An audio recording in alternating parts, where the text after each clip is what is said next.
On va reprendre avec l'intervention de donc, la MDA 32 du Gers là, sur l'impact de la complexité de la problématique sur la prise en charge libérale. Et après, donc, s'en suivra le témoignage de Sonia Chabal, de la psychologue libérale, qui est engagée dans le dispositif à venir. Et ensuite, donc, c'est la MDA 78 qui nous parlera de son expérimentation d'Écoutez-moi. Voilà, donc je passe la parole à la Maison des ados du Gers. On va vous présenter l'équipe au niveau de la Maison des ados du Gers. Donc, on est 3 psychologues, dont une à 10% qui est vraiment fait pour cette coordination du réseau des psychologues en libéral. Donc, c'est le 10% d'Élodie. On a des éducatrices spécialisées, donc une thérapeute familiale, une chargée de mission coordinatrice, un infirmier psychiatrique, un pédopsychiatre et un administrateur. Et au niveau du dispositif qu'on appelle Psycholib, donc la création du réseau, elle a commencé en janvier 2020. Ça a été un peu mis en attente avec la crise sanitaire, donc ça a mis un petit peu de mal au démarrage. Au total, on a 18 psychologues avec qui on travaille dans le réseau, et ça correspond à peu près à 5 séances pour 40 ados par an. Les 18 psychologues, on l'abordera peut-être un petit peu après, mais il y a donc des nouvelles arrivées, mais aussi des sorties pour des raisons diverses. On a notamment une psychologue qui a dû quitter le réseau parce qu'elle quitte le département, tout simplement. Mais il y a aussi d'autres raisons qu'on évoquera un petit peu après et qui fait écho justement au titre de notre intervention. Alors, au niveau des orientations qu'on oriente sur le dispositif, on a divisé en pourquoi et pour qui. Donc, pourquoi? Il y a des questions qu'on a déjà évoquées, qui sont très simples, c'est-à-dire celles des questions logistiques, donc des adolescents et leurs familles qui sont trop éloignés de la maison des adolescents d'Auch, puisqu'elle est située principalement sur ce site, mais aussi des permanences, puisqu'on a développé depuis quelque temps déjà des permanences sur le territoire, puisque le Gers est quand même assez vaste, donc des familles qui n'ont pas forcément accès à ces lieux de permanence. Et pour des questions aussi d'horaire, par exemple, des jeunes qui ne veulent surtout pas rater un cours pour venir rencontrer un professionnel ou les parents d'ailleurs. Donc voilà, ça peut répondre à ces demandes-là. Mais bien sûr, ça répond à des besoins identifiés en fonction des problématiques. Nous, ce qu'on a souhaité, c'était de pouvoir orienter des jeunes qui avaient déjà une capacité d'investissement, qui avaient une capacité d'élaboration dans un premier temps. On l'a déjà évoqué dans les précédentes interventions. Donc, cette capacité d'investissement, elle peut être en début d'initiative, c'est-à-dire on a rencontré le jeune dans un premier temps. Évidemment, on fait une évaluation et on va voir si ce jeune est en capacité d'aller vers le professionnel. On va faire ce travail-là quand même avec lui et puis on oriente si la demande correspond. Ça peut être une continuité, bien sûr, dans le suivi. Donc, à la Maison des adolescents, on est censé ne pas être sur du suivi long, de recevoir des jeunes en moyenne 5 séances, bien que, évidemment, on peut aller au-delà en fonction des situations. Donc, ça peut être dans la continuité du suivi, quand on fait un point avec le jeune et qu'on se rend compte qu'il y a un besoin par la suite de prise en charge et que ça peut correspondre à son profil. La cohérence du parcours, c'est un petit peu ce qu'on vient d'évoquer. Le PAEJ, puisqu'on vient en soutien la Maison des ados au PAEJ, le point d'accueil écoute jeune du Gers, qui rencontre des jeunes jusqu'à 25 ans, alors que nous arrêtons à 21, donc 11-21, et ça permet d'orienter. Donc, eux viennent repérer une situation, nous la communiquent, nous la décrivent et on va pouvoir en discuter ensemble, voir si effectivement ça correspond à une prise en charge psycholibérale. On oriente aussi des jeunes qui peuvent être inhibés, pour qui la maison des adolescents n'est pas indiquée, qui se sentent pas forcément investis peut-être dans le lieu ou dans le fonctionnement, et auquel cas on peut les orienter. Une suspicion de trauma aussi pour ces jeunes. Oui, pour des suspicions de trauma. Alors là, on voulait plus particulièrement parler aujourd'hui des cas de trauma complexe, puisque nous avons dans le réseau des psychologues une professionnelle qui est formée à l'EMDR et vers qui on a orienté quand même pas mal de jeunes. Il faut savoir que depuis janvier 2020, nous avons orienté une vingtaine d'adolescents dans le dispositif. Il y en a que 10 qui ont donné suite à cette orientation. Donc nous, on s'est questionné là-dessus. Qu'est-ce qui fait que ça fonctionne ou pas, d'ailleurs. Et alors déjà, j'aimerais rebondir sur le fait que pour nous, les jeunes qui ont vraiment adhéré à cette orientation, ce sont des jeunes qu'on a rencontrés, qu'on a accompagnés. Donc, il y a déjà eu un travail avec le professionnel rencontré et l'orientation s'est effectuée par la suite. Les jeunes qu'on a rencontrés, qu'on a orientés assez rapidement, ça n'a pas vraiment pris. Donc, ça nous a questionné aussi. On aurait tendance à se dire, bon, on va peut-être pas investir un suivi pour multiplier les prises en charge. Et puis finalement, les jeunes s'y retrouvent davantage. Une fois qu'ils ont confiance en nous, ça leur permet d'aller vers un autre professionnel aussi. D'où l'intérêt de bien connaître ces professionnels de notre côté. Et c'est vraiment ce qu'on souhaite développer pour le coup en cette année présente, parce que on souhaite vraiment créer quelque chose d'un collectif avec ces psychologues, les connaître, connaître leurs pratiques, connaître recueillir aussi leurs interrogations. Enfin, c'est vraiment très important pour nous. Donc, pour en revenir, pardon, je me suis un peu éparpillée, mais pour la question du trauma, on s'est rendu compte que vraiment les jeunes qu'on orientait vers ce professionnel, il y avait vraiment une avancée dans la thérapie. Il y avait des déblocages émotionnels, etc. On a eu vraiment de très bons retours.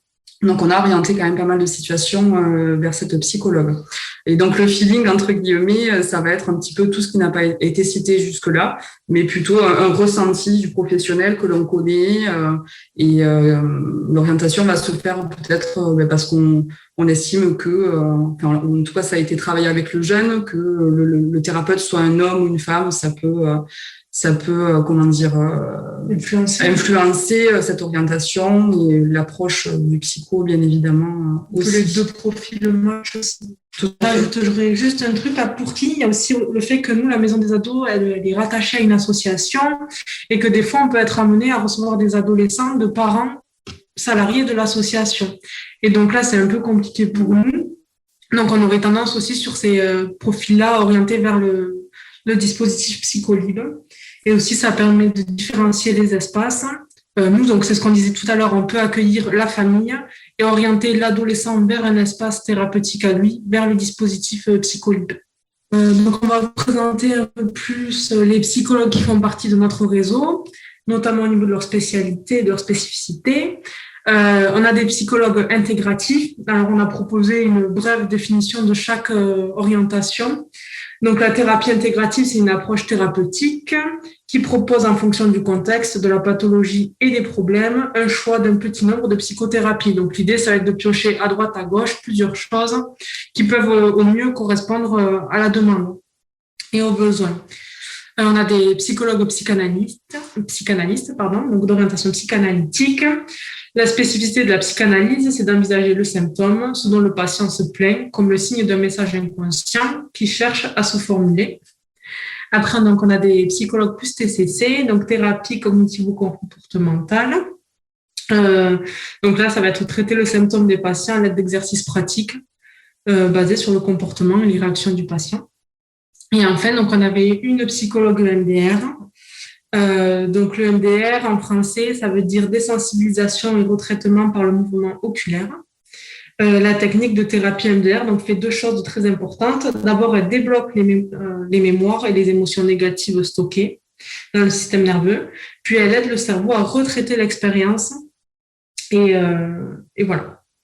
Donc, ça, c'est les psychologues qu'on a sur notre dispositif. Sachant que notre objectif, justement, comme je l'évoquais un petit peu avant, ça va être d'aller à la rencontre de ces professionnels pour mieux connaître leurs pratiques, chose qu'on n'a pas forcément eu le temps de faire jusque-là. Donc là, on va vous présenter les limites du dispositif qu'on rencontre depuis sa mise en place. Déjà, premièrement, une des limites, c'est qu'on a beaucoup de situations qu'on oriente, mais qui ne rentrent pas dans le dispositif. Par exemple, on oriente vers des sophrologues, vers des sexologues, et on oriente aussi parfois les parents vers des professionnels. Voilà. Donc ça ne rentre pas dans le dispositif, mais c'est quand même des orientations qu'on fait. Et finalement, on fait parfois même plus ces orientations-là que des orientations vers le dispositif. Oui, alors... on a voulu surtout évoquer en fait les limites de ce dispositif pour les psychologues en libéral et on voulait particulièrement parler en fait du cas de l'EMDR parce que c'est celui qui s'est présenté, mais je pense que ça aurait pu être le cas pour d'autres pratiques aussi. Hein. Mais donc la psychologue a souhaité se retirer du dispositif. Donc en décembre prochain, elle arrêtera les prises en charge. Elle finit celles qu'elle a engagées, bien évidemment. Et la raison qui a été évoquée en fait pour ce retrait, c'est évidemment la question du tarif. Et c'est une réalité, on la comprend très bien. Nous sommes à un remboursement de 32 € la séance. On sait que le MDR est une spécialisation qui est, le tarif est du coup plus élevé. On est normalement dans une moyenne entre 80 et 150 € selon les départements. Donc on est quand même sur un prix vraiment minime. Sachant que nous, dans le Gers, peut-être que c'est le cas un petit peu partout, mais on a des services hospitaliers surchargés. On se retrouve avec des problématiques qu'on ne devrait pas, entre guillemets, avoir, même si on est sur du tout venant, mais en tout cas, sur des problématiques qui relèvent davantage du CMP, voire de l'hôpital de jour, parfois. Donc, on se retrouve vraiment avec des situations très complexes que l'on peut orienter. Alors, évidemment, ça a déjà été cité jusque-là, mais quand on estime qu'il y a un tableau clinique inquiétant ou qu'il y a des troubles psy, etc., on n'oriente évidemment pas vers les psychologues en libéral, mais on a quand même des cas de trauma complexes qui peuvent engendrer en fait un besoin de supervision pour ces professionnels. Et dans ces cas-là, ça pose problème parce que la supervision est payante et qu'en est-il de cette prise en charge-là?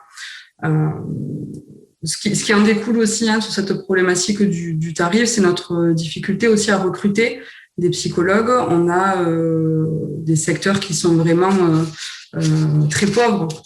Donc, on n'arrive pas à orienter vers ces secteurs-là parce qu'on n'a pas de psychologues qui ont accepté de faire partie de ce dispositif. Et évidemment, ce qu'on souhaitait souligner, c'est le contexte dans lequel on est, avec quand même un boycott de ces dispositifs de remboursement. Et vraiment, hier encore, je voyais sur une page Facebook qui regroupe les psychologues d'Occitanie, et où c'était vraiment des messages très virulents en disant que les psychologues qui adhèrent à ce type de dispositif mettent des couteaux dans le dos pour ceux qui se battent en fait pour la profession. Donc c'est vraiment très clivé et ça met un petit peu à mal aussi les psychologues qui auraient tendance à accepter d'adhérer à ce dispositif-là. Et donc nous, tout le travail va être d'expliquer un petit peu la démarche, de leur proposer aussi quelque part un soutien qu'ils n'auraient pas forcément dans leur pratique libérale. Donc ce soutien, il va passer par l'accès au plateau technique. Donc évidemment, on leur propose de venir nous rencontrer donc le mercredi matin, par exemple, sur un temps de réunion de synthèse où nous sommes tous réunis, toute l'équipe qu'on a citée au départ, pour pouvoir avoir un avis, que ce soit auprès de la thérapeute familiale, que ce soit auprès de la pédopsychiatre. Là, je pense par exemple, on a une psychologue qui fait partie du réseau qui nous a contactés il y a quelques jours car elle reçoit un adolescent qui ne fait pas partie du dispositif, qui est directement venu vers elle et qui se pose des questions sur l'identité, sur la transition de genre, etc. Et donc, cette psychologue souhaite avoir quand même un accompagnement, enfin, en tout cas une écoute et une aide pour pouvoir accompagner ce jeune. Et nous, ça rentre totalement dans le cadre de ce dispositif, c'est-à-dire que le jeune qui ne fait pas partie du dispositif est quand même compris dans notre dynamique de soutien aux psychologues. Donc ça, c'est vraiment un plus, je pense, pour la profession. Et on souhaite vraiment développer, si c'est possible, un collectif des psychologues en proposant davantage de formation, que ce soit en interne ou même à l'extérieur. L'idée étant de créer vraiment ce groupe qui peut porter en fait le dispositif. Voilà un petit peu ce qu'on voulait aborder sur notre fonctionnement à nous. On se questionnait vraiment sur la bonne orientation et moi personnellement ça m'a beaucoup aidé de voir la fiche par exemple que Daniel a partagée pour pouvoir penser des critères d'inclusion qui nous permettraient de délimiter un petit peu ces orientations-là. Voilà un petit peu. Je ne sais pas si tu voulais rajouter quelque chose. Non, si peut-être forcément on se questionne sur cette question de la tarification, de voir comment on peut adapter le remboursement du tarif, etc. Donc c'est des questions qu'on se pose. On se pose aussi la question de comment on peut venir à un moment donné, avec notre cahier des charges, pallier au fait que le domaine sanitaire est saturé, le médico-social est saturé, c'est saturé de partout. Et nous, du coup, on se retrouve à accueillir aussi des problématiques qui sont pas celles qu'on avait l'habitude d'avoir dans les maisons des adolescents. Donc, comment on peut répondre à ces problématiques-là et voir aussi, vous, peut-être, comment vous pouvez répondre à ces problématiques-là sur la réalité de votre terrain à vous. Et voilà, je pense que c'est tout.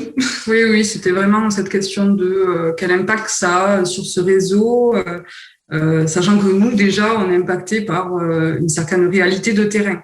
Donc, nous avons à orienter des situations qui effectivement, les psychologues en libéral n'auraient pas forcément reçu ces situations, en fait, s'il n'y avait pas eu le dispositif. Donc, qu'en faire de ça? Comment les soutenir, ces psychologues, pour qu'ils se sentent pas perdus dans l'accompagnement? Voilà, c'est tout pour nous. Merci à vous. Merci beaucoup pour cette intervention assez complète. Je vous propose de passer la parole à Sonia, qui va peut-être donner des indications, parce que je vois aussi sur le chat, là, il y a des témoignages là sur le tarif, sur la paramédicalisation aussi, ça c'est par rapport au dispositif Écoutez-moi. Donc voilà, je pense que c'est intéressant d'avoir le témoignage d'une psychologue qui intervient dans un dispositif à venir pour voir un petit peu son positionnement. Merci Florence. Oui, j'ai la délicate mission, j'allais dire, de témoigner de ma place de psychologue libérale engagée dans le dispositif à venir. Alors je dis bien que je parle de ce dispositif-là. Et juste pour rebondir avec l'intervention précédente, je dirais que l'intérêt quand même d'être au sein d'un dispositif, c'est de pouvoir participer, voir comment ça se passe et souvent aussi y défendre la place des psychologues, y défendre la question des tarifs. Enfin, je trouve que c'est intéressant de l'intérieur de pouvoir soutenir mes collègues, ma profession, à laquelle je suis entièrement liée. Alors donc, je me présente Sonia Chabal. Je suis psychologue clinicienne en cabinet libéral à Bagnols-sur-Cèze dans le Gard, proche de Nîmes et d'Avignon. J'exerce depuis pas mal d'années en libéral et j'ai aussi un long parcours institutionnel. Mais actuellement, je ne suis plus qu'en libéral. Donc, je vais vous parler de mon expérience au sein du dispositif à venir auquel je participe depuis sa création en 2017. Après pas mal d'années de fonctionnement, finalement, d'évaluation, de développement avec le collectif des psychologues libéraux engagés, qui est passé de 6 à 15 environ maintenant, j'ai souhaité poser une question. Quel peut être l'intérêt pour un psychologue libéral de s'engager dans un dispositif de remboursement des séances tel qu'à venir? Alors, on a beaucoup cité la question de l'exercice libéral comme une grande liberté. Effectivement, les avantages sont nombreux. Avoir son propre cabinet, c'est considéré par beaucoup de psychologues comme un aboutissement. On peut organiser librement notre emploi du temps, gérer notre propre file active de patients. Le travail en libéral offre une parfaite autonomie dans la pratique et dans nos choix techniques. Et c'est aussi la possibilité de se rémunérer au bon niveau des tarifs applicables dans notre profession, à la hauteur de notre qualification et de notre titre. Alors, pourquoi irions-nous nous inscrire dans des cadres plus contraignants et parfois moins intéressants sur certains plans? D'abord, il me semble que le psychologue libéral s'intéresse de toute façon à tous les moyens facilitant la prise en charge de la souffrance psychologique. Ça, c'est notre éthique et notre déontologie. Le dispositif à venir a été mis en place pour favoriser l'accompagnement psychologique des jeunes de 11 à 21 ans, ainsi que de leurs familles. via un repérage précoce, on en a beaucoup parlé, en amont par des professionnels de proximité. Alors l'idée est tout à fait intéressante de pouvoir amener une réponse rapide et organisée au mal-être des jeunes, à la souffrance psychique. Et on a aussi dit que sur Bagnols-sur-Cèze, c'est-à-dire notre secteur du Gard rhodanien, nous étions un peu en déficit. Dans ce cadre-là, nous recevons des jeunes aussi et des familles souvent démunies sur le plan économique et social, d'où l'intérêt de la prise en charge des séances. Je pense que certaines familles et certains jeunes n'auraient peut-être pas pensé ou même osé solliciter directement un psychologue en libéral. Deuxième point que j'amènerai, la pratique libérale offre, oui, une grande liberté, mais aussi soumet à des formes de solitude. On en a entendu parler sur ces matinées. Alors, je vais dire quand même que ça n'est pas tout ou rien. Les libéraux qui s'installent, contactent leurs collègues, se créent un réseau, sont capables d'eux-mêmes de fonctionner en lien avec les autres. On n'est pas tout seul tout le temps. On est forcément en lien avec le secteur médical, paramédical, avec le scolaire et le social à un moment donné selon les situations. Donc, il s'établit au fil des années des contacts et des liens personnalisés. On sait qui appeler en cas de situation difficile. Chacun peut finir par avoir son propre réseau, ses interlocuteurs et ses adresses. Maintenant, faire partie d'un dispositif comme Avenir, c'est entrer dans un groupe de professionnels plus important, bénéficier d'un réseau probablement plus large et plus solide. Donc, je pense qu'il y a une plus-value à ce niveau-là, effectivement, de ce réseau Avenir. Et puis, c'est aussi entrer dans un groupe de professionnels, d'autres psychologues, un collectif. Alors, Daniel Garcia en a beaucoup parlé. On nous propose des réunions d'organisation, de points cliniques. On peut venir parler, analyser l'évolution du dispositif et réfléchir à nos pratiques, évoquer des points théoriques. C'est vraiment une offre de temps pour apprendre à se connaître et un temps de reprise et d'élaboration. Moi, je dirais un modèle de pratique à plusieurs qui est cher à notre profession de clinicienne. J'apprécie dans ces moments-là beaucoup de respect, d'écoute et la qualité des échanges entre collègues. C'est vraiment aidant et précieux, enrichissant pour tous. Ces réunions qui ont lieu tous les 2 mois sont organisées le soir pour trouver un peu de place dans nos plannings bien chargés. Nous bénéficions aussi, lorsque nécessaire, d'échanges et de soutien auprès du psychologue coordinateur, clinicien lui-même. Donc, je ne reviendrai pas en détail, on en a déjà parlé.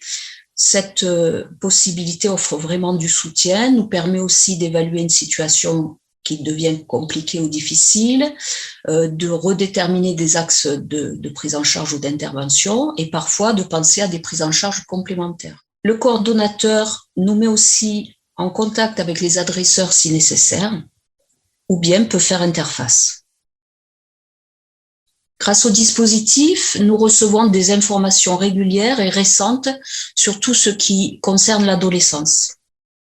Nous avons accès à des ressources de proximité, et par exemple des formations et des webinaires sur la pratique dernièrement des jeux vidéo thérapeutiques, et puis actuellement sur la prévention de la crise suicidaire. On nous propose des formations. Je vais insister à nouveau sur des valeurs qui me sont chères, la collaboration et la bienveillance dans lesquelles nous nous trouvons dans ce dispositif. Le montage s'est fait avec les psychologues libéraux sur la base de leur expertise pour correspondre au mieux aux spécificités de la prise en charge psychologique des adolescents. Je tiens à remercier au passage les professionnels de la Maison des adolescents de Nîmes et du ZES qui ont initié et mené ce travail avec nous, Madame Muriel Gauthier, Monsieur Philippe Rigoulot, Madame Lucie Povarel, puis Monsieur Daniel Garcia, et enfin Monsieur Fabrice Dos Santos. Alors, je dirais prendre soin de ceux qui prennent soin est fondamental. Notre outil principal est notre propre psychisme, et au-delà de la formation et du travail d'analyse que nous avons à faire sur nous-mêmes tout au long de notre exercice, nous avons besoin de pouvoir penser et réfléchir régulièrement à notre pratique en toute quiétude. Le dispositif à venir fait partie des expérimentations actuelles de financement des consultations de psychologues libéraux pour permettre une prise en charge rapide, pour désengorger les structures et services médico-psychologiques surchargés, en proposant un accompagnement pour des situations qui ne nécessitent pas une prise en charge pluridisciplinaire en pédopsychiatrie, par exemple. Donc, ce modèle d'accès direct est sans consultation préalable auprès d'un médecin. Ainsi, on respecte entièrement la qualification spécifique et l'autonomie technique des psychologues.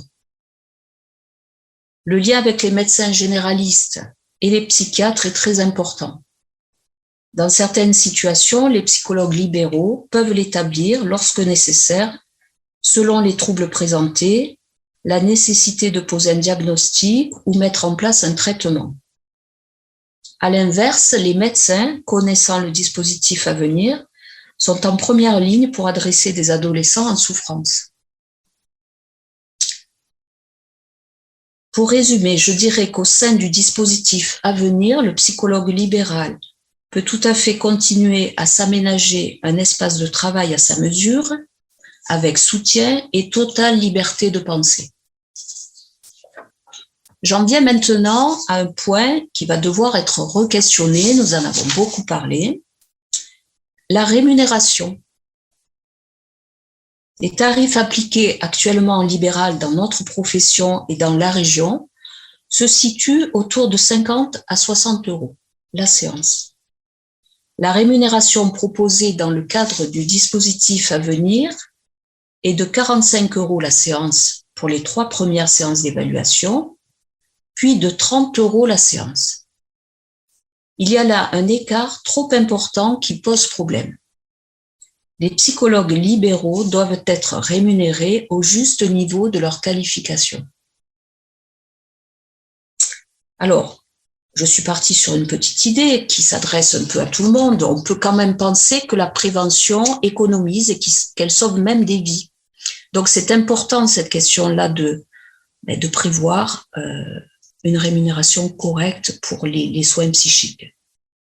Les adolescents qui consultent viennent tenter de mettre des mots sur une souffrance qui n'est plus tenable.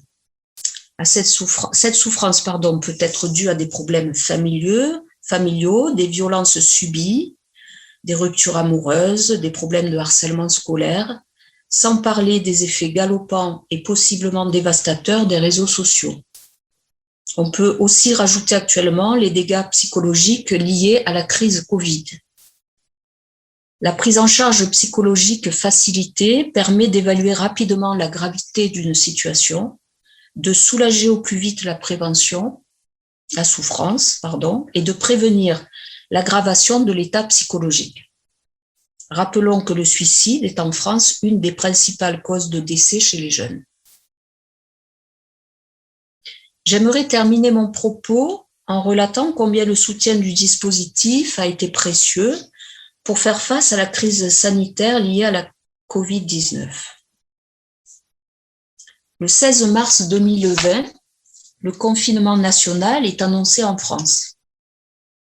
Du jour au lendemain, il nous faut tout suspendre sous le coup d'une menace extérieure encore mal connue qui mettrait en jeu nos vies. Que dire des premières journées qui s'ensuivent ? Alors là, je parle de moi. Il me faut gérer des émotions personnelles et une part de sidération pour rapidement faire face. Contacter chaque patient, les informer de la fermeture du cabinet et leur proposer de garder du lien par téléphone. Tout va très vite. Le contexte est inédit, anxiogène. Il va être important de soutenir nos patients, d'abord les plus fragiles. Dès le 27 mars, le coordinateur d'Avenir, M. Garcia, nous propose en visio une formation à la téléconsultation. Il aide certains d'entre nous à créer un cabinet virtuel sur une plateforme spécialisée garantissant la sécurité des données. Dans la foulée, nous faisons les premiers essais pour nous approprier cet outil qui m'est absolument étranger. Je commence donc à organiser un soutien psychologique à distance. Lors des toutes premières fois, je me sens parasitée par les nombreux aspects de nouveauté. Je n'avais jamais parlé à quelqu'un via un écran. Mes ressentis m'empêchent d'apprécier une quelconque qualité à la relation qui s'établit.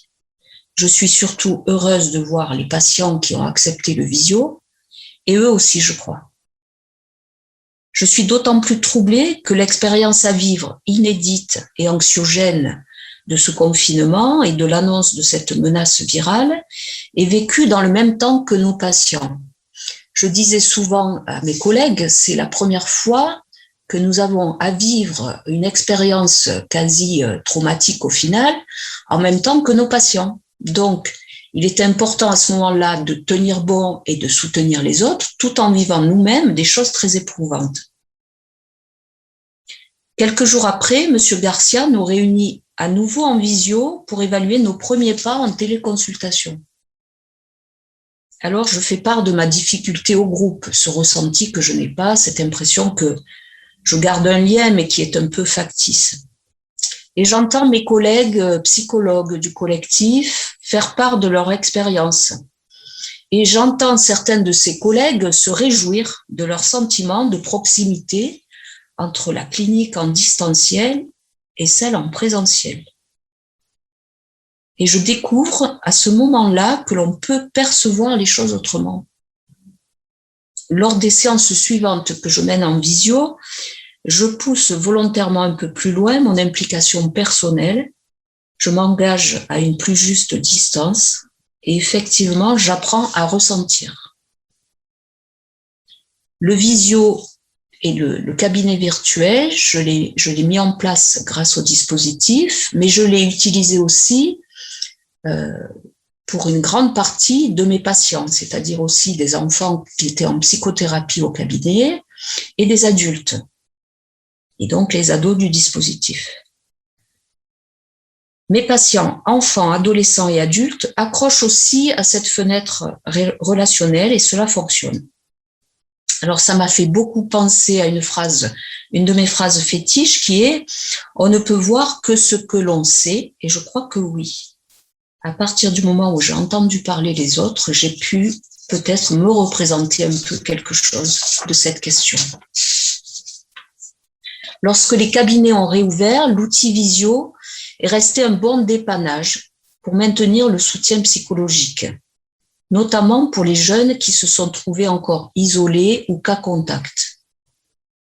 Alors je dis un dépannage parce que il me semble quand même aussi que après cette période où les seuls contacts étaient en visio, nous nous sommes retrouvés au cabinet et là, il y avait un effet aussi de bonheur des retrouvailles, alors certainement de ressortir, mais aussi de se retrouver physiquement, j'allais dire presque réellement. En conclusion, le dispositif à venir offre pour moi un modèle de prise en charge du soutien psychologique intéressant et équilibré pour le public à qui il s'adresse et leur famille, pour les services et structures qui lui font appel et pour les psychologues cliniciens qui s'y engagent. Face à la crise sanitaire liée à la Covid-19, le dispositif à venir s'est montré d'une grande ressource pour les bénéficiaires comme pour les professionnels. Le soutien psychologique a pu être maintenu grâce à la téléconsultation lors des confinements, des couvre-feux pour les cas contacts. Je finirai sur l'adolescence qui peut être un temps merveilleux, le temps des propres désirs et idées, de ces mots, le temps des amis le jour, des soirées la nuit, des premières expériences, notamment amoureuses, de la quête de nouvelles libertés. Le jeune ordonne ses connaissances, les met en connexion, il circonscrit ses attachements et s'inscrit un peu plus dans le social. Ce temps n'est pas dénué de soucis personnels, familiaux, scolaires ou sociaux, qui vont être autant d'obstacles à surmonter. Pour la majorité des jeunes, cela se passe bien. Pour certains, ces difficultés peuvent être à l'origine d'un repli sur soi, d'auto-dévaluation ou d'agressivité, comme la dépression, la tentative de suicide. Soutenir les adolescents, c'est soutenir l'intelligence, la créativité, la solidarité. Les jeunes produisent des talents technologiques, sportifs, artistiques, de l'engagement philosophique et culturel. L'adolescence est un moment extraordinaire où se façonnent les hommes et les femmes de demain. Je vous remercie pour votre écoute. Merci Sonia, c'était très intéressant ce témoignage effectivement sur lequel vous avez bien insisté sur les avantages et les inconvénients du dispositif, mais surtout effectivement les avantages que vous avez trouvés. Là, il y a des réactions effectivement sur le cadrage du dispositif, sur les prescriptions médicales, sur la rémunération. Là, est-ce que on ferait passer peut-être l'intervention de la MDA 78? Très bien. Je suis Clémence Devienne. Bonjour, je suis psychologue clinicienne et coordinatrice donc, du dispositif Écoutez-moi pour la MDA des Yvelines Sud. La particularité, c'est que cette expérimentation a été lancée par mes collègues et que en fait, je la coordonne. Je ne suis arrivée à la MDA qu'il y a 6 mois. Donc, c'est une expérimentation qui est développée en fait depuis le début, depuis 2018. Et je suis arrivée avec une équipe en fait déjà formée de professionnels du réseau.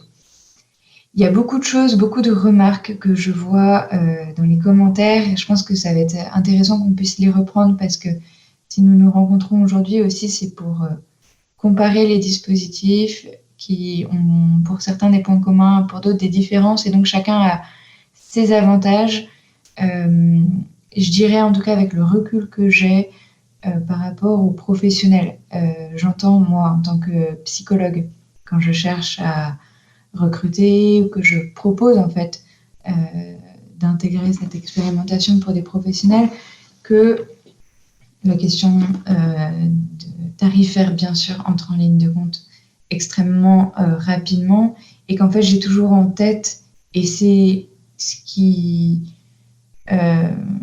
convaincre le mot est trop fort parce qu'en fait c'est ce dans quoi les professionnels se reconnaissent très très vite, c'est à quel point ils sont seuls et démunis en libéral. Et je considère que s'ils intègrent le dispositif, c'est qu'il faut qu'ils s'y retrouvent et qu'à aucun moment on leur demande de se sacrifier, entre guillemets. Pour qu'ils s'y retrouvent, effectivement, c'est la question des réunions cliniques, de tout le travail partenarial de réflexion et aussi tout l'appui sur la maison des ados et la façon dont elle est implantée sur le territoire en fait depuis plusieurs années. La question malheureusement des tarifs est telle qu'elle est. Je suis tout à fait d'accord par rapport aux différentes questions que nous avons pu aborder, qui ne sont pas encore mises en place chez nous. Le fait qu'une consultation non honorée et non annulée dans les 48 heures, chez nous c'est le principe, c'est 48 heures avant, est due et donc est déduite des 12 séances autorisées aux jeunes. J'ai entendu aussi, j'ai vu là dans les commentaires le fait qu'il puisse y avoir un complément et que si c'était 32 € pris en charge, une somme en tout cas prise en charge et que la famille pouvait compléter, il est vrai que certaines familles pourraient tout à fait entrer dans ce dispositif où 60 € une consultation, ce ne serait pas envisageable pour eux, mais une trentaine, ils feraient cet effort-là pour la prise en charge du jeune quand justement, et c'est ce qui s'est passé rapidement, l'orientation vers ce dispositif est tout à fait adaptée pour un jeune qui ne relève ni de soins plus intensifs ni d'autres choses. Il y avait autre chose sur laquelle je voulais revenir. La question aussi à avoir en tête du lien avec les professionnels en libéral. En tant que maison des adolescents, et moi je reviens en tant que coordinatrice, souvent mon rôle, c'est d'aider les familles qui ne sont pas habituées avec ce fonctionnement libéral, qui ne se rendent pas compte que si elles annulent une séance ou si elles n'honorent pas un rendez-vous, ça fait que le professionnel ne peut pas recevoir quelqu'un d'autre si c'est prévu trop peu de temps avant, que c'est un manque à gagner en fait. Et je trouve qu'en tant que coordinatrice, accompagner un petit peu tout ça pour aider les familles dans ce travail, cette orientation, et aider les professionnels à être aussi respectés en tant que professionnels, parce que pour moi, honorer un rendez-vous, c'est une marque de respect pour le professionnel qui attend. Ça, je dirais que c'est quand même une partie importante de mon rôle, en tout cas de coordinatrice. Il y a un autre point aussi, c'est la question de la prescription médicale. Je vous donne mon point de vue. Je sais qu'il n'est peut-être pas partagé, mais en tout cas, c'est comme ça que j'ai l'impression que ça se passe dans les Yvelines Sud. C'est que véritablement, le groupe de professionnels qui a été créé, donc de médecins en libéral, mais aussi pas mal de médecins scolaires qui font partie du dispositif qui repère et évalue les jeunes, et bien sûr les psychologues en libéral qui font partie du dispositif. Il n'y a pas du tout, chez nous en tout cas, l'esprit de la prescription, de l'obligation de prise en charge, de l'obligation de soins. C'est un adressage entre professionnels en disant voilà, je vous oriente tel jeune que j'ai repéré pour telle raison et auquel j'ai pensé pour ça. Le psychologue a la possibilité de refuser une prise en charge. Ils me tiennent au courant de leur disponibilité et effectivement du fait du tarif de remboursement. Ils peuvent dire non, en fait, là, je suis désolée, j'ai pas assez de place pour écouter moi en ce moment. C'est quelque chose que bien sûr on entend, mais en tout cas, la façon dont c'est travaillé ensemble, c'est pas une obligation de prise en charge et véritablement une prescription médicale. C'est une réflexion entre professionnels qui se connaissent grâce aux travaux ensemble, aux groupes de travail, aux réflexions cliniques qui se déroulent chez nous à peu près tous les trimestres. Et à aucun moment, c'est une obligation et c'est vraiment pas du tout le souhait. Je pense que pour le coup, le fait que je sois moi-même psychologue, ça m'aide à défendre justement certaines choses pour que les psychologues impliqués dans ce dispositif s'y retrouvent. À aucun moment, on leur demande de se sacrifier, il faut qu'ils y soient gagnants. Et je pense que le plus bel argument pour ça, c'est justement ce travail en réseau, ce travail ensemble. Notamment aussi, donc il y a le travail entre professionnels, mais il y a aussi le travail sur le secteur.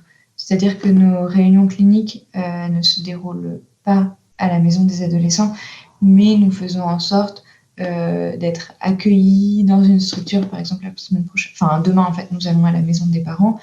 Mais en fait, c'est aussi l'occasion pour les professionnels en libéral qui, pour certains, le disent d'emblée, se sentent un petit peu seuls, de découvrir aussi des structures de la région, d'être implantés tout en gardant, et comme le disait Madame Chabal tout à l'heure, leur indépendance, leur autonomie, leur flexibilité d'emploi du temps. Ça permet aussi d'avoir toute une vision un petit peu du terrain. Et c'est vrai qu'il y a un autre point aussi que je voudrais aborder suite à nos différents échanges, c'est que ce travail de maillage, c'est une vraie question. Je vois, par exemple, entre les différents dispositifs, le fait que les médecins soient présents ou pas, soient impliqués, que la validation conditionne l'entrée dans le dispositif pour Écoutez-moi, par exemple.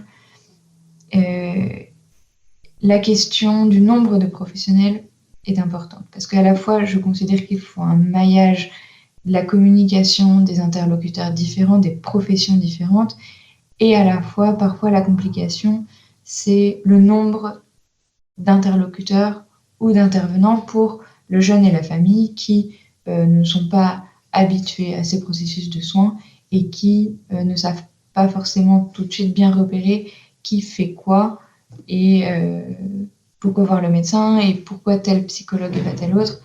Donc je pense que ça, c'est vraiment important, suite à nos réflexions aujourd'hui, de trouver un juste milieu entre un nombre de professionnels conséquent pour justement être complémentaires et voilà, s'aider les uns les autres pour une meilleure prise en charge et une meilleure proposition pour le jeune, sans pour autant non plus trop multiplier les intervenants qui, ce qui est tout à fait normal, peut perdre le jeune ou la famille. Voilà les différents points que j'avais en tête. Est-ce qu'il y a des questions peut-être qui reviennent un petit peu et qu'il faut reprendre? Vous avez répondu effectivement à plusieurs réflexions sur la question du tarif et de l'orientation par un médecin. Effectivement, c'est propre, l'orientation par un médecin est propre au dispositif Écoutez-moi. Contrairement au dispositif Occitanie, nous n'avons pas cette indication-là. C'est la MDA qui oriente et qui valide. Ce qui nécessite, et pour avoir échangé avec plusieurs maisons des ados en vue de préparer ce colloque et puis sur les instances que l'on a aussi entre nous, c'est la nécessité d'avoir un coordonnateur ou une équipe coordonnatrice de ce dispositif qui est pas toujours facile à trouver suivant la taille de l'équipe que l'on a et de voir comment ça peut s'organiser aussi pour faire ce maillage avec les psychologues et ce relais aussi avec les psychologues et être vraiment présent, comme l'a expliqué Sonia Chabal, où ce rôle de coordinateur est fondamental pour le dispositif, pour le faire vivre. Il y a des réflexions sur les personnes qui viennent pas les jeunes qui viennent pas au rendez-vous. Donc, il y en a qui disent de ne pas prévenir de son absence a forcément un sens clinique. Et donc, d'où l'intérêt que ce soit les familles ou le jeune qui prend le rendez-vous. Je me suis peut-être mal exprimée. Le manque de respect, ça peut être parfois vécu par certains professionnels et je suis tout à fait d'accord qu'il peut y avoir une dimension clinique à une absence, à un rendez-vous non honoré. La différence aussi, et je pense que la nuance à apporter, c'est quand il y a un manque de compréhension ou quand c'est une absence plus pratique, je dirais, qu'avec un fond thérapeutique. Et ça, c'est vraiment le genre d'absence que le rôle de coordination cherche à éviter, que ce soit pas une incompréhension, même par rapport à, dans le cas d'Écoutez-moi, une évaluation médicale. Ce sont parfois des médecins qui font en sorte de réserver des créneaux de consultation plus importants, le temps de recevoir le jeune et de lui proposer éventuellement des échelles et des tests questionnaires pour chercher à comprendre les questions et problématiques. Et là, dans ces cas-là, quand c'est des annulations ou des rendez-vous non honorés de façon d'incompréhension de lieu ou de date, ça, je pense que c'est vraiment ce qu'il faut essayer d'éviter. Après, dans le cadre de la prise en charge, une absence est à travailler. Là, le fait qu'on soit différents interlocuteurs, je trouve que c'est pas pareil que quand c'est un jeune qui, de façon autonome, prend rendez-vous avec un psychologue en libéral, qui comprend bien aussi la démarche, qui sait ce à quoi ça correspond. Là, chez beaucoup de jeunes quand même, alors après, c'est peut-être propre à notre territoire et à l'agglomération en fait très spécifique sur laquelle le dispositif est mis en place chez nous. Mais pour certains, c'est vraiment très nouveau comme façon de consulter et d'être accompagné. Et là, je pense que c'est vraiment un rôle important de coordination. Peut-être Philippe, tu peux intervenir en direct. Là, tu nous fais par écrit là d'effectivement des réflexions et des réponses que tu proposes. Oui, pardon, je suis en train d'écrire effectivement pour essayer de garder un peu trace aussi. Mais voilà, j'ai plusieurs questions là que je voudrais qu'on garde à l'esprit. La première, je reviens sur pour répondre aussi à la préoccupation de Marie-Hélène Robe tout à l'heure sur la pluridisciplinarité. C'est vrai qu'on est sur des dispositifs où on pourrait imaginer que le recours, la ressource, elle est uniquement du côté du soutien psy.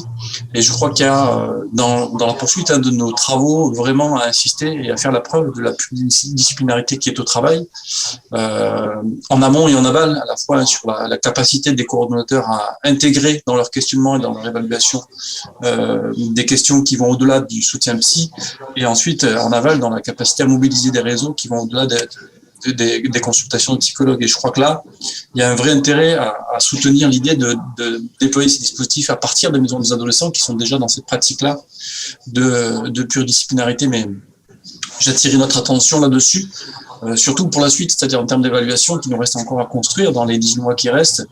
Je crois qu'il faut qu'on soit vraiment vigilant là-dessus. Donc là, c'était un premier point. Je ne sais pas si certains d'entre vous veulent réagir à cette question-là. Sinon, je passe à la suivante. Après, il y a d'autres questions. J'inscrivais en second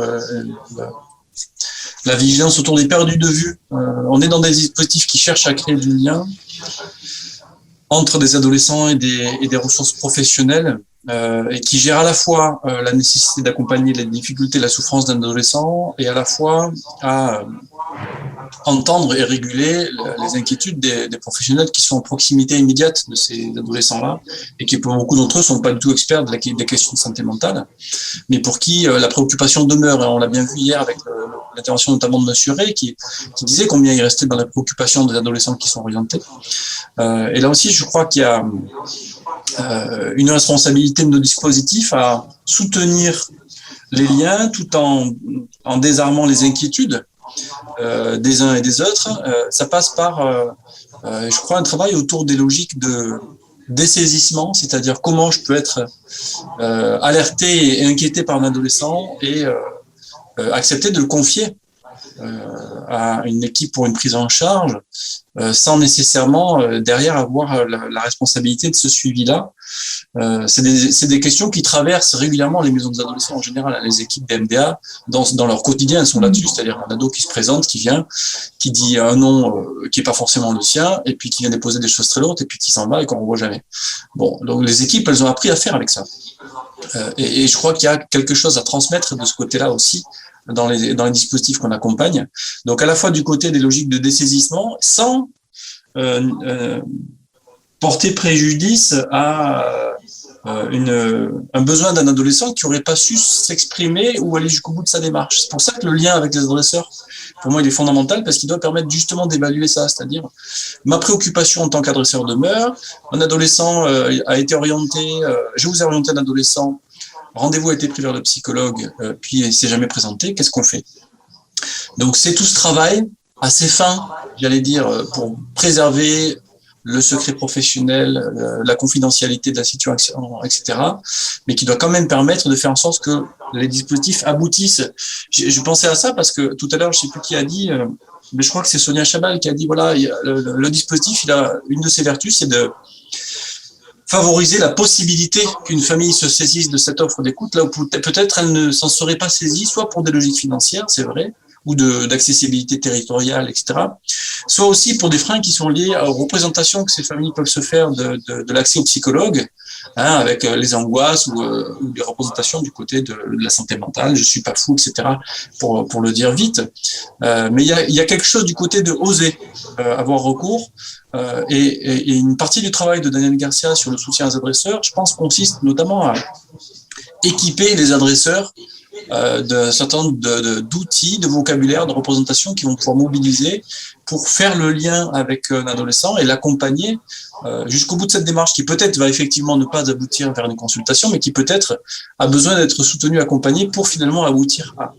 Donc il y a une vraie responsabilité là-dessus. C'était ça mon point de 2. Il y a plusieurs élevés, effectivement. Et Clémence aussi, peut-être, vous voulez réintervenir aussi? Juste, je suis tout à fait d'accord par rapport à cette question de jeunes perdus de vue qui, quand on repère un jeune qui pourrait profiter de ce dispositif, en fonction de ses capacités et de la capacité justement de sa famille à se saisir de cette proposition, je trouve que ça rentre un petit peu dans des critères d'inclusion favorisant. Là où certains jeunes, si on a peur qu'ils soient trop en difficulté pour un suivi libéral, et puis, enfin, vous le disiez très bien, hein, par rapport nous au travail d'équipe en tant qu'MDA, on peut être habitué à avoir des jeunes perdus de vue, on peut avoir d'autres façons d'avoir de leurs nouvelles, et c'est quelque chose qui se travaille en équipe. Pour pas non plus mettre en difficulté un psychologue en libéral, certains jeunes ne seront pas forcément orientés vers le dispositif si on pense que c'est quelque chose de trop compliqué, tant pour eux que pour les psychologues, que d'assurer du lien. Et je pense que c'est quand même important de l'avoir en tête. C'est vraiment que cette question du libéral n'est pas accessible à tous dans cette dimension. Tout à fait. Peut-être, je ne sais pas dans quel ordre vous avez levé la main. Tout d'un coup, j'ai vu les 3 mains levées. C'est de gauche à droite. C'est de gauche à droite. Bon, Daniel, alors. Oui, en fait, c'était simplement par rapport à tout à l'heure et la question des absences. il me semble très intéressant effectivement et c'est un point qu'on a beaucoup discuté avec les psychologues du dispositif, d'avoir en tête qu'il y a toujours quelque chose que ça vient exprimer un moment sur la clinique, effectivement, à la fois sur peut-être le jeune, peut-être qui n'est plus en demande, ou alors qui peut aussi être dans une résistance à un moment sur ce qui est en train de se jouer dans la relation avec le thérapeute. Et pour moi, ça n'empêche pas de rappeler aussi le cadre, justement, de venir convoquer à l'engagement aussi. Je me souviens d'une psychologue du dispositif qui nous racontait que lors d'une absence, elle avait rappelé le papa d'un jeune en disant, vous savez, la séance où il n'est pas venu, c'est une séance qui est due, comme vous l'avez signé dans la charte.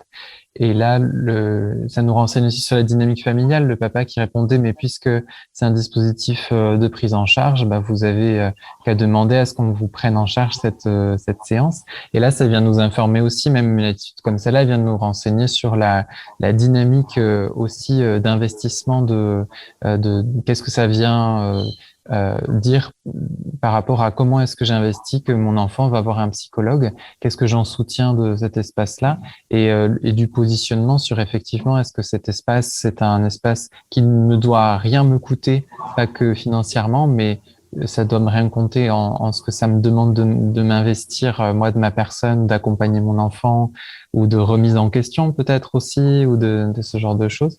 Et donc c'est vrai que pour moi c'est deux choses qui sont totalement concomitantes, c'est-à-dire à la fois qu'on rappelle le cadre de la rémunération, enfin du paiement de la séance, tout en rappelant aussi le côté aussi clinique de qu'est-ce que ça vient dire sur ce qui est en train de se vivre dans l'accompagnement dans certaines situations, bien sûr. Voilà, c'était simplement par rapport à ça. Oui, merci Sonia. Peut-être vous vouliez intervenir ? Oui, je voulais repréciser mon propos et remettre pour moi quelque chose à sa place. Le libéral, l'exercice libéral, c'est d'abord une liberté d'exercice. Nous ne sommes ni seuls ni solitaires. Et ça, je voudrais bien que l'on comprenne que les dispositifs qui sont proposés sont intéressants, mais ne viennent pas proposer quelque chose qui nous manquerait absolument. Donc, nous avons quand même en libéral moins de contraintes. Moi, je n'ai pas parlé de toutes les contraintes qui sont les réunions, la charge administrative, voilà. Donc, j'ai plutôt mis l'accent sur l'intérêt, mais le libéral, c'est vraiment une liberté d'action avec, j'allais dire, une liberté une autonomie. J'ai travaillé longtemps en institution, longtemps en équipe, c'est riche, mais ça amène aussi certaines contraintes que nous n'avons plus en libéral. Donc, il y a vraiment un plaisir de l'exercice libéral qui est très, très important. Ça, c'était un point que je voulais repréciser. Et ensuite, juste par rapport au matinal et l'intérêt que vraiment j'ai trouvé ce matin, alors j'avance peut-être déjà trop vite, mais je dirais, je découvre le besoin de se connaître les uns les autres. Les équipes des maisons des adolescents, les adresseurs et le libéral. En fait, ces matinales nous montrent à quel point nous sommes dans la rencontre les uns des autres, des différents champs d'exercice. Et je crois que ça va être très, très important après, de bien retenir après ces matinales. Oui, tout à fait. Ingrid, peut-être ? Oui, c'était pour aller à nouveau dans ce sens. Du coup, l'idée, c'était aussi pour moi de rappeler que ces différents outils, on reste des outils complémentaires au travail que font les maisons des ados. Comme tu disais, Sonia, voilà, l'idée, c'est de pouvoir à un moment donné se rencontrer. Et ce qu'on a pu nous aussi voir, c'est parce que là on a l'impression que c'est les maisons des ados vers les psychos libéraux, mais en fait on s'aperçoit aussi que la mise en place de ces dispositifs permettent aussi aux libéraux de revenir aussi vers les maisons des ados à partir de leurs accompagnements en dehors de ces dispositifs, de ces orientations. Et voilà, moi je trouve que c'est aussi ces liens-là, ces allers-retours entre professionnels, mais je trouve aussi pour les jeunes cette possibilité d'aller-retour aussi entre ces différents espaces qu'on peut leur proposer. et comment ils peuvent se saisir finalement de toutes ces propositions qu'on peut leur faire. Et moi, je parie toujours, enfin, et je crois que c'est ce qu'on fait tous dans les maisons des ados, enfin, sur leur possibilité d'autonomie aussi à ces jeunes. Enfin, voilà, on est vraiment centré sur ces questions-là, et puis sur leur possibilité d'investissement. Donc, comment à un moment donné eux-mêmes vont investir ces différents lieux, et comment nous on va être en capacité de s'articuler les uns aux autres, et puis devenir complémentaires, et pas essayer de risquer de détruire finalement certains dispositifs au profit d'autres. Donc comment on peut et je trouve que ces matinées, ce travail qui dépasse l'Occitanie, je trouve ça vraiment chouette qu'on se retrouve là du coup dans un espace beaucoup plus large au niveau des territoires. C'est aussi ça nous aide à avancer finalement dans nos pratiques aussi au sein des maisons des ados, et à notre ouverture à d'autres professionnels qu'on commence tout juste à rencontrer finalement. Donc voilà, c'était juste un témoignage de cet aller-retour possible les uns avec les autres. Merci, je suis d'accord, et je vous rejoins sur justement l'intérêt de pouvoir s'inspirer en fait de choses déjà expérimentées, déjà faites, et en fait chaque dispositif a ses qualités, et tant mieux si on peut s'en aider, s'en inspirer. Très bien, on peut prendre d'autres questions ou réflexions, effectivement, si vous le souhaitez, avant l'intervention de Madame Chauma. Brigitte Plaza? Oui, bonjour à tous, et merci vraiment pour la qualité de ces échanges durant ces 2 jours. J'avais une réflexion à faire peut-être pour l'avenir. Vous venez de souligner le fait que nous étions nombreux à ne pas être de l'Occitanie. En effet, et j'ai l'impression que il y a quand même des gens d'un peu partout en France. Et il me semblait intéressant justement de réfléchir au fait que les maisons des adolescents qui sont installées dans des territoires où il y a des grands territoires avec peu de population, et donc des populations très étendues, et donc peu de lieux d'accès, peu d'accès ou de moins bons accès pour la population à des dispositifs de soins psychiques, de réfléchir justement à ces lieux-là par rapport à des lieux ou dans les villes ou dans les grandes villes où il y a beaucoup de psychologues, beaucoup de propositions de soins, et où les relations entre les MDA et les psychologues libéraux prennent, à mon sens, une autre couleur. Et je l'ai vu pour avoir participé à d'autres réseaux dans d'autres domaines de la médecine. En ce qui me concerne, c'était la cancéro, onco. Et en fait, on a des conditions de travail et de relations et des liens qui sont très différents selon qu'on travaille en ville ou dans les campagnes.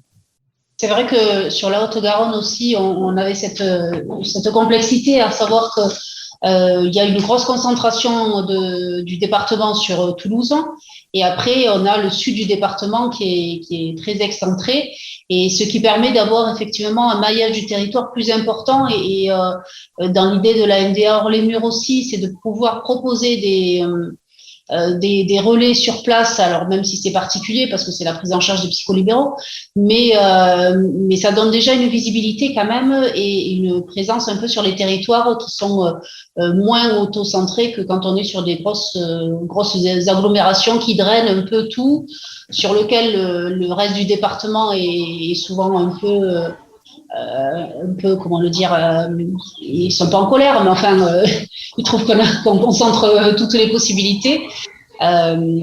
Voilà, malgré tout, c'est vrai que ce qui se pose aussi comme problème, nous on le voit surtout, c'est, ça a été déjà dit aussi, la saturation de l'ensemble des dispositifs de santé psychique, qui fait que pour passer le relais une fois que les séances sont terminées, ou bien on a aussi beaucoup de personnes maintenant, de jeunes qui s'adressent à la MDA parce que les autres dispositifs sont complètement saturés et avec des problématiques qui sont très, très dégradées.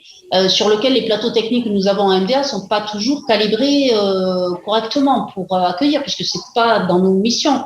On est plutôt sur la prévention.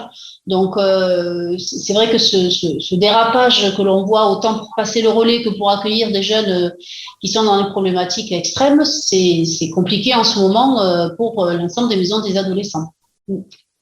Allez-y, s'il y a d'autres réflexions, commentaires, n'hésitez pas. Sur la question de la rémunération,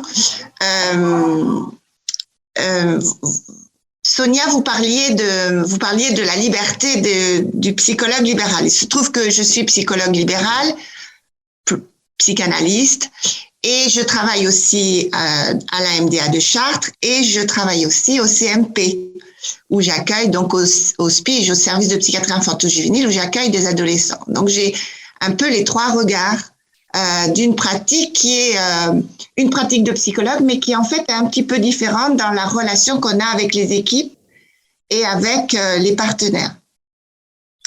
Il me semble que les psychologues devraient revaloriser leurs tarifs en libéral. Et je suis pour ma part, je défends, quand vous parlez de la juste valeur et que j'entends que la majorité des psychologues ont un tarif qui n'a pas bougé depuis, 15 ans, peut-être plus, je suis une vieille, je me demande de quoi on parle. En ce qui me concerne, j'ai un tarif qui est largement supérieur à cette somme, qui inclut dans ma tête le fait que des patients ne viennent pas, qui inclut le fait que je passe plus de temps dans certaines situations. Bref, je demande des honoraires qui sont, de mon point de vue, à la hauteur de ce que je propose. Ce qui me permet d'avoir un petit peu ce que je qualifie peut-être d'une façon un peu exagérée, mais un peu. Il me semble que travailler dans un réseau, c'est un acte de militantisme. Et c'est vrai que le service public ne rémunère pas bien les psychologues. On le sait tous ceux qui travaillent à l'hôpital le savent, on a des salaires de misère supérieurs à une bonne partie des Français, mais par rapport à nos années d'études et à la formation continue que nous avons, on sait bien qu'on n'est pas assez payé. Ceci étant, on y va quand même dans le service public, ça s'appelle le service public, donc on y va.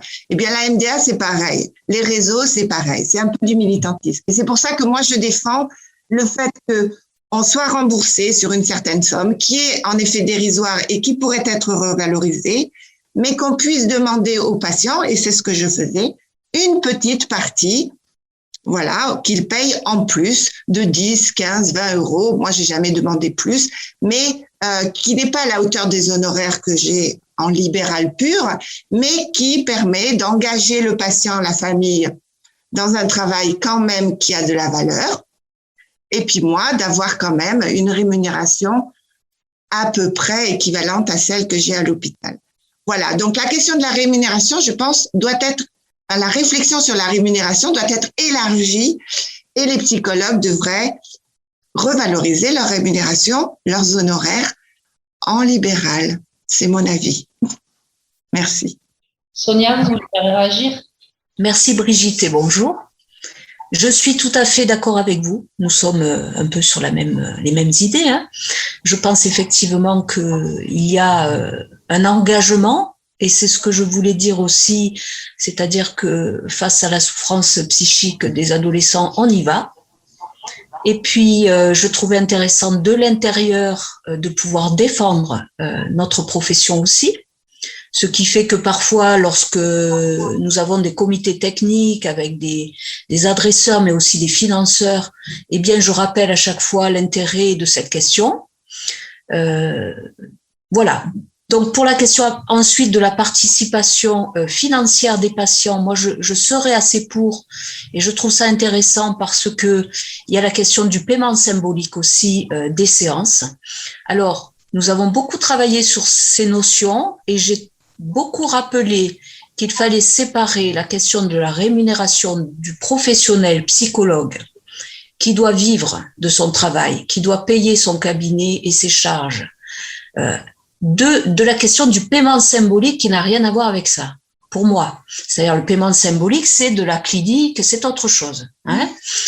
Voilà, donc je suis d'accord avec vous que peut-être l'idée d'une participation serait intéressante pour rééquilibrer un peu les choses.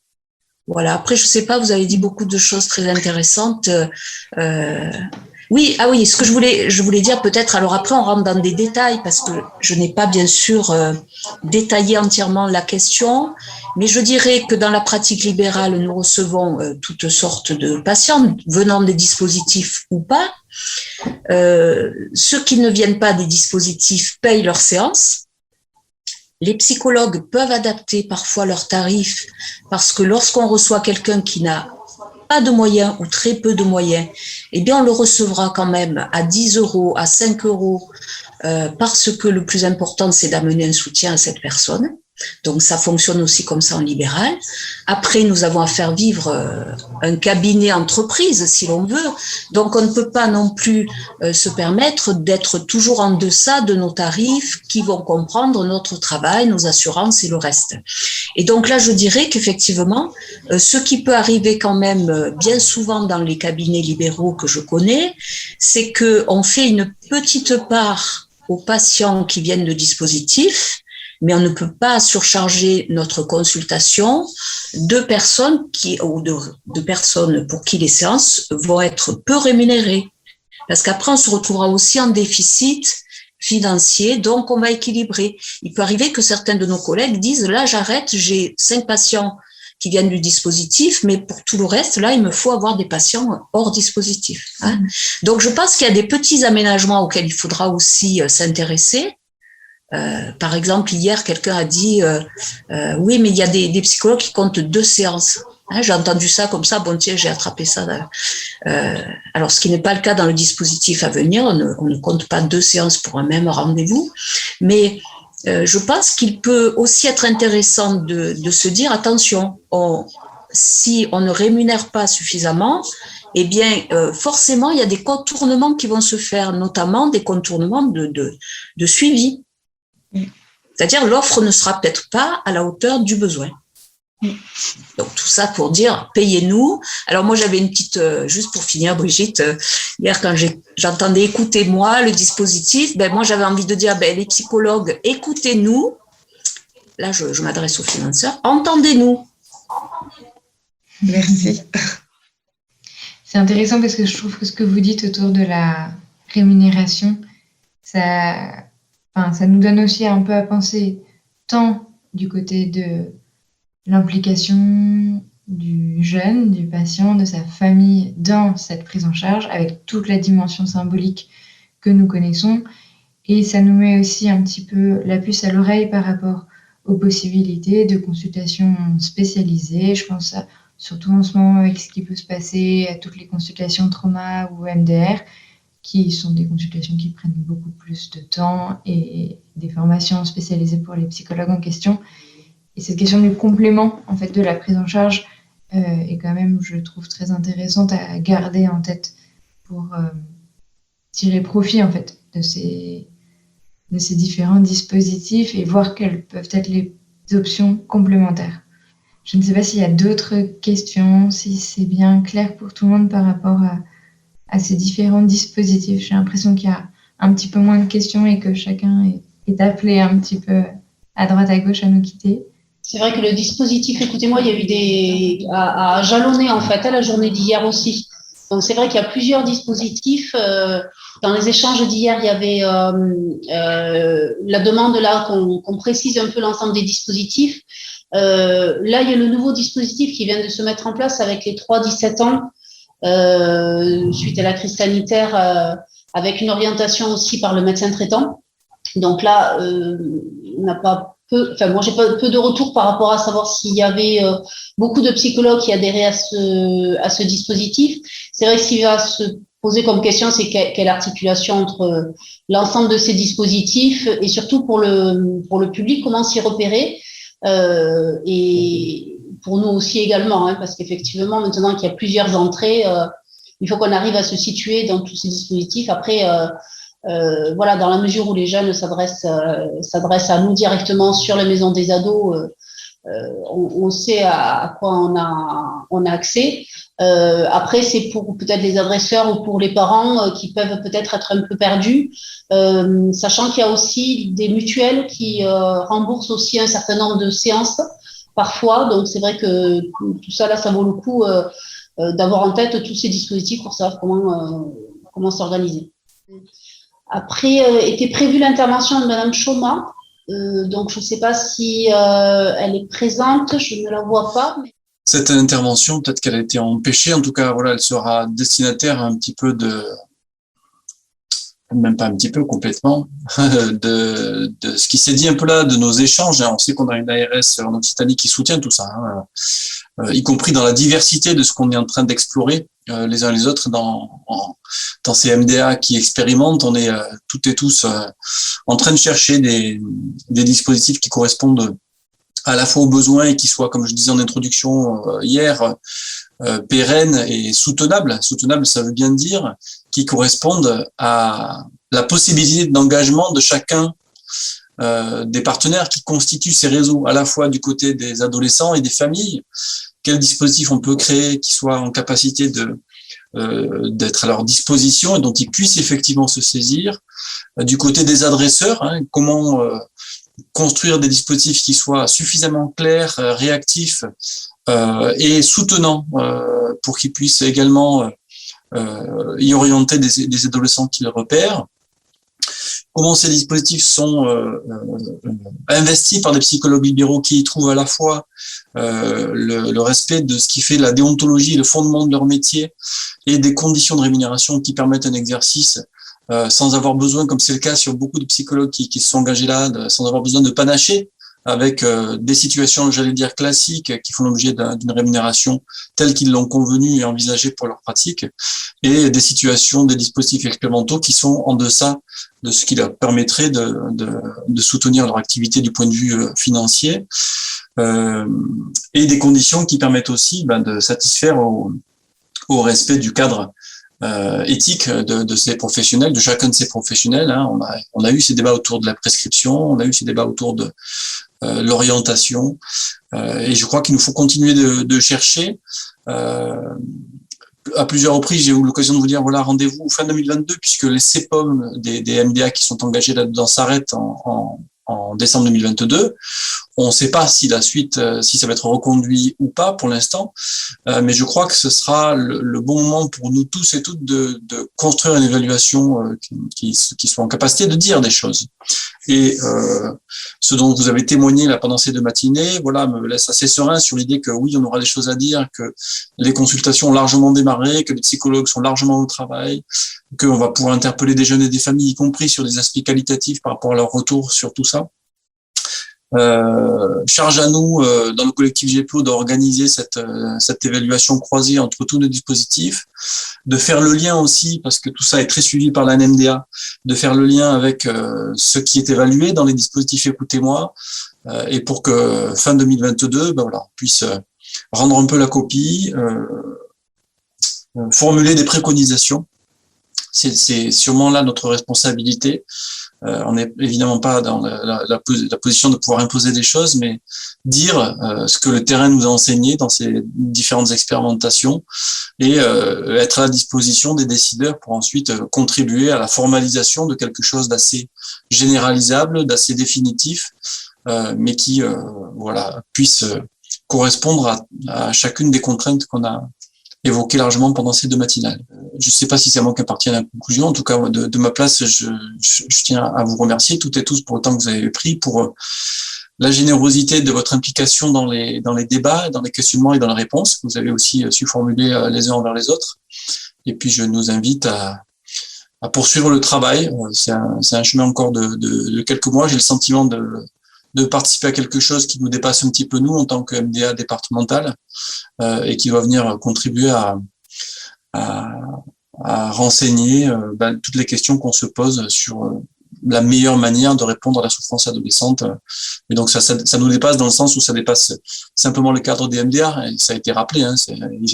On interroge la psychiatrie de secteur, on interroge la médecine de ville, on interroge un peu tout ça.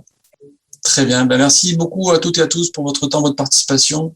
Et je vous donne rendez-vous, donc, surveillez vos mails et vos spams, parce que ça peut arriver dans les spams aussi, pour un prochain temps global, peut-être fin 2022. On reste au travail.